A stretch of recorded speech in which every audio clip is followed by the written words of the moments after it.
ठाणे प्रादेशिक परिवहन विभागाकडून रिक्षा चालक आणि मालकांविरोधात विशेष तपासणी मोहीम हाती घेण्यात आली आहे। रिक्षा चालकांना मराठी भाषा येते का, तसंच त्यांच्या परवान्यांची आणि कागदपत्रांची पडताळणी करण्यासाठी अधिकारी आता थेट रस्त्यावर उतरले।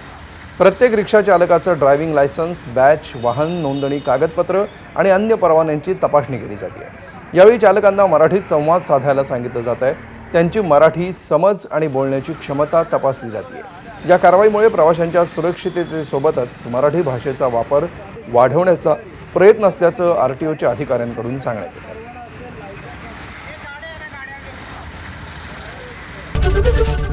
एबीपी माझा, उघडा डोळे बघा नीट।